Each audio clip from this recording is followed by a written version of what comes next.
And we are live! Hello, mga kakwento! Good morning, good afternoon, good evening. So good evening here sa Pinas, wherever you are tuning in. Or to those who will watch or will watch the replay later. Thank you, thank you, thank you. So welcome back to another episode of Kape at Kwento, Kwentong Pagbabago, where we keep it real about life, change, and growth, one coffee at a time. So ako po si Lori, a former OFW, a mom of two, the face behind Life with Lori business page, and now a proud digital business owner. So it's another chill and real moment with your kape and your kwento buddy, Lori. So bago kayo mag-scroll sa feed nyo, stay with me for a few minutes. So I promise this tip might just change the way you use your phone and your time. Okay, so let's talk about this simple but powerful tip. Learn before you scroll. So alam mo yung feeling na nag-open ka ng social media, nag-Facebook ka, tapos ayun, 1 hour na pala yung lumipas. Naka 5 reels ka na ng sayawan, 3 chismis updates, 2 funny cats posts, at wala ka namang natutunan. Relate, 'di ba? Oo, masaya, entertaining, pero guilty rin ako dito minsan. Pero minsan lang, hindi daily, hindi araw-araw, okay? Pero let's be honest, is this really helping you build the life you want? So here's the real talk. If you're always saying, wala akong oras mag-aral ng business, di ko alam paano magsimula, wala akong alam sa digital marketing, but you're spending hours watching content na wala namang kinalaman sa growth mo, maybe it's time to shift. Here's my digital tip. Before ka mag-reel binge or mag-scroll endlessly, consume at least one thing that teaches you something valuable. It could be a short video on business tips, a podcast or on money mindset, or a post about content creation, or kahit itong show ko, Kape at Kwento. Kasi in this digital world, your phone can either be a tool to grow your income or a trap na ubos yung oras mo, ubos energy mo, and ubos din ang pera mo. So choice mo yan.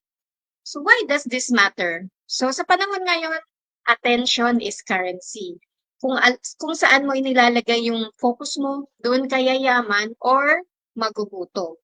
So kung araw-araw mong inuuna ang TikTok or nood ng reels na wala ka namang matututunan at hindi mo inuuna yung sarili mong growth, guess what?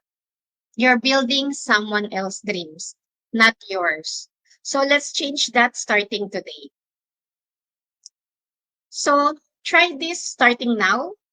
Before ka mag-scroll ng mga for fun content, watch muna ng one business-related video or read one inspiring post or article, or listen to one short podcast about success or mindset.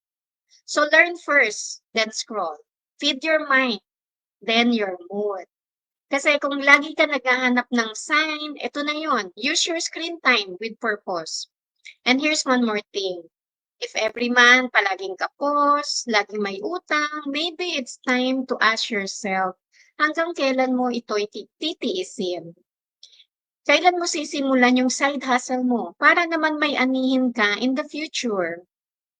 Hindi mo kailangang maging expert. Kailangan mo lang mag-decide. And part of that decision is how you spend your time online. So today, learn before you scroll.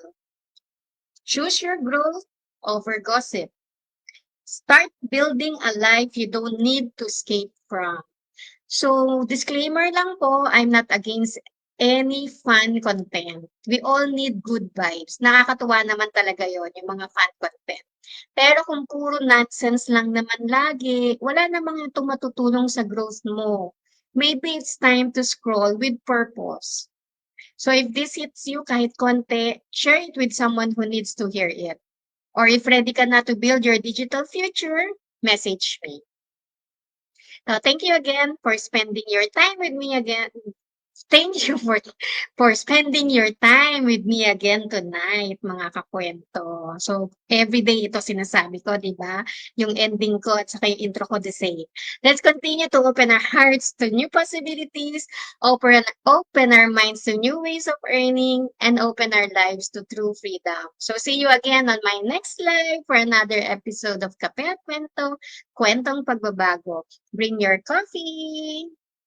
This mug has been serving me for more than a decade na. Bring your dreams and let's talk change. Let's continue to earn smart, live free, and grow into the person God created us to be. So if you want to learn more, just message me, DM lang, and or sign up on my website at www.loriramos.com with your name and email. So good night and God bless us all. Bye-bye.